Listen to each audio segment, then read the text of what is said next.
Buried Realms starts off epically, building up nicely into an entire album of bangers, showing a good amount of variety and skill poured into a brilliant Melodeath album, mixing prog and tech elements with metallic fury and heavy, ball-crushing metal.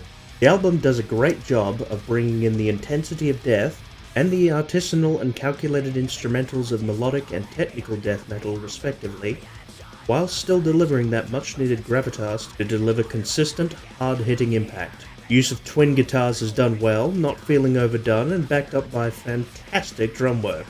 The bass guitar is not as noticeable, sadly, but that's typical for death metal. Vocals feel reminiscent of Cradle of Filth, but rather than a wailing shriek of anguish, we get cries of fury and resolute obstinance in the face of a world that previously did not have this album in it. After a building intro, we're treated to the beauty that is spectral light, hitting us with some sexy riffs and hard-hitting drum beats, the vocals showing off a bit at times, to good effect. Nice breaks, good bridge, and a good demonstration of what's to come with plenty of speed, heaviness, and gratuitous solos.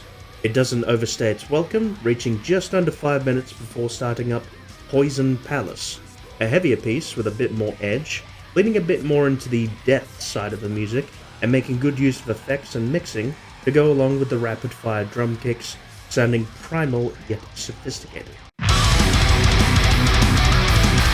Following that, we have the wonderfully brutal, tongue-in-cheek The Iron Flame, which, despite having a name like a parody, absolutely slaps like a pimp. Beautiful guitar melodies and a good mix of speed, tempered with some atmospheric synth and a sizable chunk of grandeur, making for a death metal song that almost feels touched by a great power metal ballad. While definitely one of the highlights of this album, it's not over yet. We still have to go through Witchbones, which is as sexy as it sounds, but not in the way that you're thinking. A great song, not as potent as the one before it, but certainly not a step down by any means. By the time Where the Armless Phantoms Glide revs up, I'm reminded why Melodeath is one of my favourite subgenres.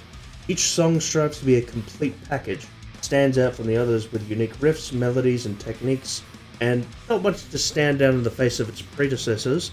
Armless Phantoms brings in a bit of a gothic feel to it, maintaining the same high while bringing in a gothic, haunted vibe to the track, conjuring images of ghastly ghosts galloping among gaping graves. It's pretty groovy, not gonna lie. With 3 songs left, Elder Gods is up next, carrying a mix of different feels and styles, in the same song at times feeling heavy and focused, and other times melodic and frivolous, putting the 2 vocal styles to good use and creating a song that brings to mind classic pieces like In Flames' Oracle. Quicksand Memory feels more reflective and slightly melancholic, but not so much as to ditch the high energy metal that persists throughout the album. This song also leans more heavily into the guitar solos, which ends up working out rather nicely.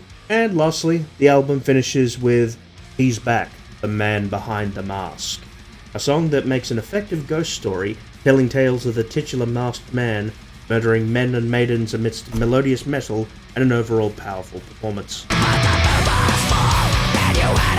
This album is nicely put together with excellent mixing and a heap of talent to show off, worth checking out if you're any kind of fan of death metal, but especially so if you're huge on Melodeath. Check these guys out.